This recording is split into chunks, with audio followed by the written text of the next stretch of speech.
संभव है। हाँ? मृत्यु लोक में कोई प्राणी आ जाए और अमर हो जाए, असंभव है। इस संसार सागर की यही गति है। उत्पन्न से ध्रुवो मृत्यु ध्रुवम जन्म मृतस्य च सर्वथा मरणोत्पत्ति सर्वेषां प्राणिनां किल।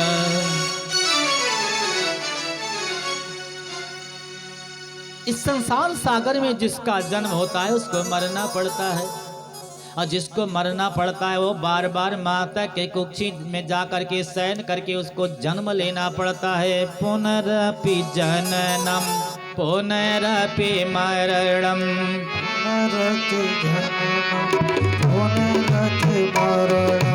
पुनरपि जननी जठरे शयनम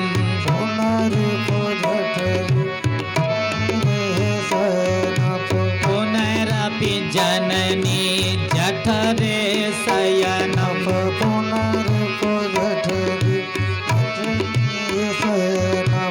ये नाशवान संसार है। जो प्राणी पैदा होगा मरेगा, माता के कुक्षी में आकर के गर्भ धारण करेगा, फिर पैदा होगा। अब कोई दूसरा वरदान मांग लीजिए। महिषासुर ने कहा महाराज ठीक है, दूसरा वरदान सुनिए। ना देवान मानुषान् दैत्यान् मरणं मे पितामह।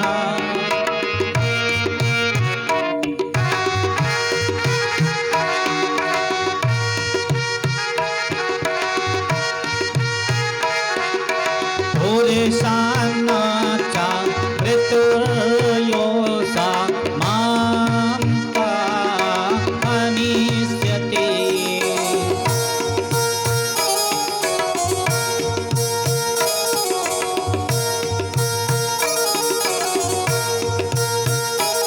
यदि आप मेरे तपस्या से प्रसन्न हैं, मुझको वरदान देने के लिए आए स्वामी,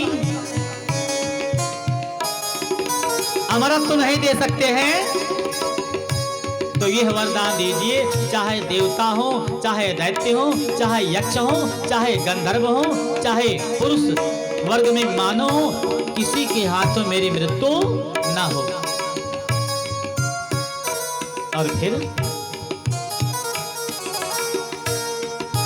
तस्मान् मे मरणं न्यूनं कामिन्यः कुरु पद्मज।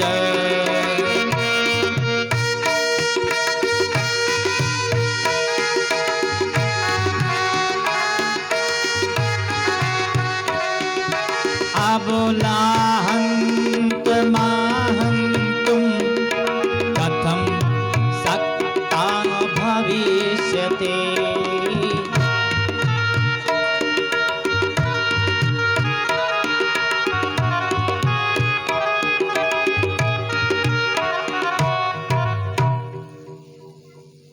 देवता यक्ष किन्नर गंधर्व मनुष्य यानी पुरुषों के हाथ मेरी मृत्यु ना हो, और रह गई शेष नारी, तो नारी का नाम है अबला। अबला मेरा कुछ कर नहीं सकती। अबलाओं के हाथ से हमें भय नहीं है, वो मेरा कुछ नहीं बिगाड़ पाएंगी। ब्रह्मा जी ने कहा एवं मस्तु, हम तुम्हें वरदान देते हैं पुरुष वर्ग से तुम्हारी मृत्यु ना होगी। लेकिन वरदान देते ही समय ब्रह्मा जी ने कहा पुरुष वर्ग से तुम्हारी मृत्यु ना होगी, लेकिन महिषासुर ने कहा लेकिन क्या है? बोले लेकिन ये है कि यदा कदापि दैत्येन्द्र नार्यास्ते मरणं ध्रुवम कभी तुम्हारी मृत्यु नारी के हाथ ही होगी। ऐसा वरदान दे करके ब्रह्मा जी चले जाते हैं। बोले भक्त भगवान की जय हो। जब ब्रह्मा जी इस प्रकार वरदान दे करके महिषासुर को चले गए, तो महिषासुर वरदान पा करके किया क्या?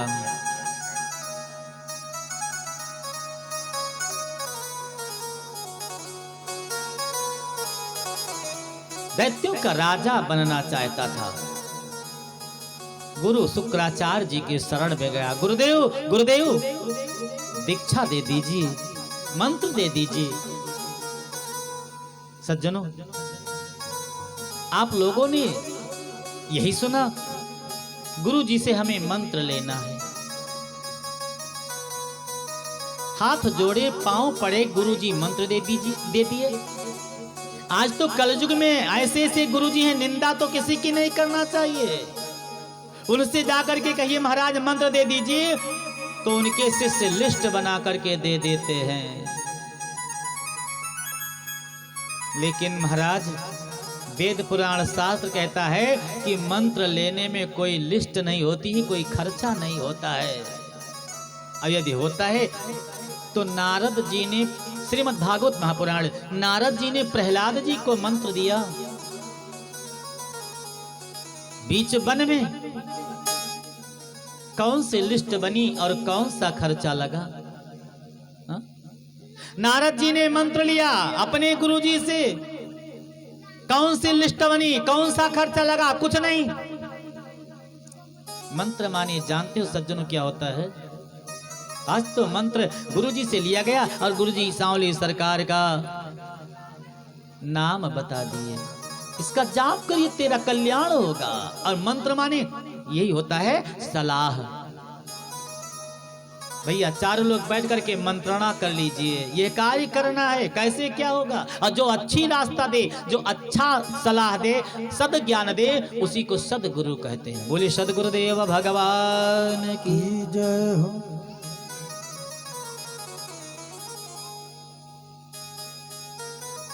मंत्र दे दिया शुक्राचार्य ने महिषासुर को।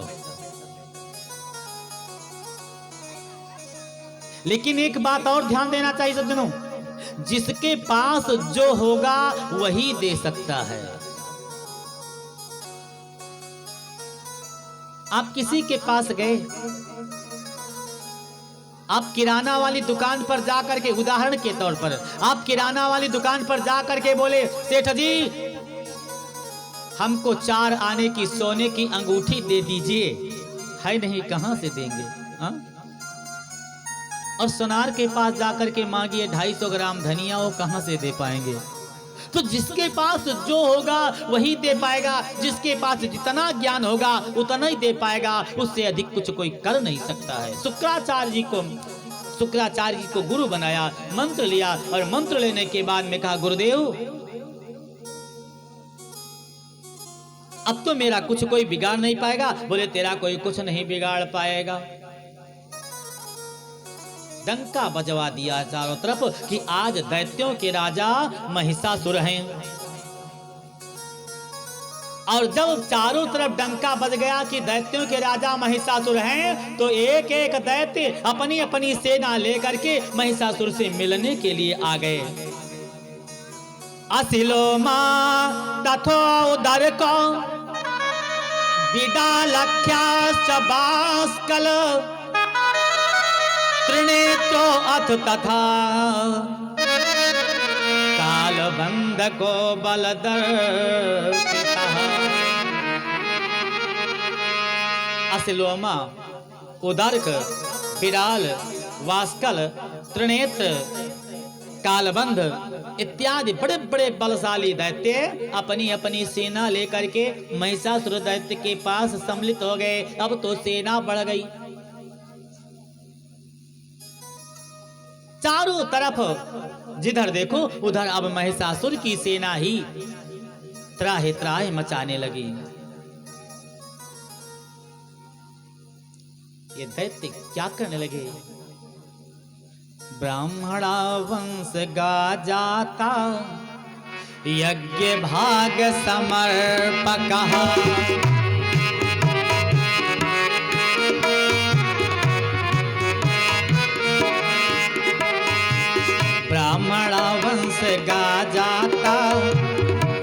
ये भाग समर्पक महिख से महाराज निखिले क्षिति मंडले।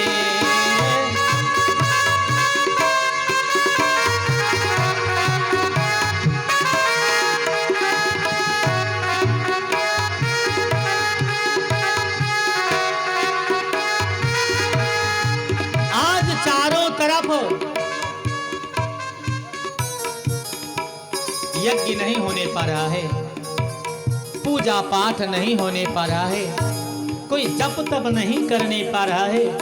मस्तक में चंदन जो कोई लगाए मिल जाए उसके मस्तक को कटवा लिया जा रहा है। ये महिषासुर दैत्य इतना उपद्रव करने लगा और सब भय के मारे महिषासुर की शरण में हो गए। लेकिन महाराज तब तक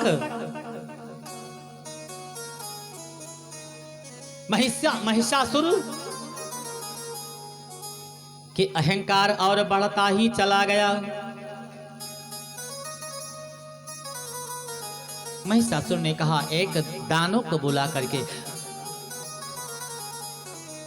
चले जाइए देवलोक में, देवराज इंद्र को समझा बुझा आइए और मेरी बात मान ले और देवलोक को छोड़ करके पाताल चले जाएं, हम स्वयं उस देवलोक पर राज्य करेंगे।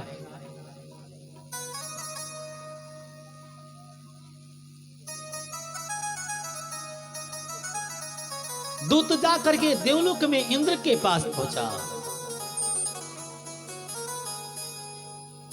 देवराज इंद्र को जब खबर मिली कि महिषासुर दैत्य का दूत आया है, आदर के साथ बुला लिया।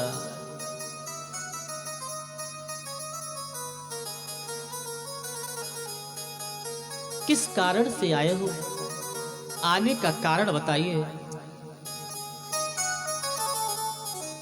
उस दूत ने कहा कि महाराज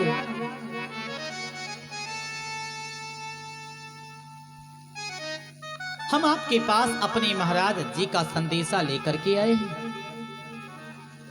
कौन सा संदेशा? मेरे महाराज ने कहा है इंद्र मुंच स्वर्गम सहस्राक्षा यथेष्टे गच्छमाचिरम सेवां वा कुरु देवेषु महिषस्य महात्मनः। या तो इंद्र देवलोक को छोड़ करके कहीं चले जाएं और या तो मेरे शरण में आ जाएं, और यदि महिषासुर के यानी हमारे महाराज के शरण में हो जाओगे देवराज तो तेरी उसी में भलाई है। और यही नहीं कहा है, और हमारे स्वामी ने कहा है आपको संदेशा दिया है, उसमें और भी एक बात बताई है। इंद्र यदि तू मेरी बात नहीं मानेगा तो ध्यान दे करके सुनिए। मैं जानता हूं तू कितना बलशाली है, तू बहुत ही बड़ा डरपोक है। अहिल्या जार विज्ञातम बलम ते सुरसंधम युद्धस्य ब्रजवा कामम यत्र ते रमते मनः। अहिल्याजार तू केवल गुप्त में जाकर के अहिल्या के सतीत्व को नष्ट किया है। हम जानते हैं तू बलवान नहीं, वीर पुरुष नहीं, कुछ नहीं कर पाएगा तू। इसलिए मेरे बल को जान करके सीधे देवलोक को छोड़ करके पातालपुरी चला जा, इसी में तेरा कल्याण है। पर्वत की कंदरा में चला जा, इसी में तेरा कल्याण है।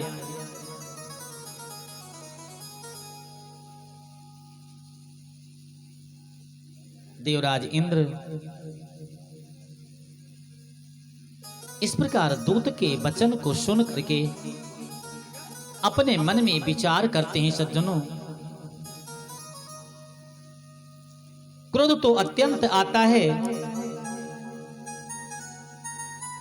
लेकिन करें क्या? नीति विरोध न मारी दूता, दूत को कोई मार नहीं सकता है। दूत के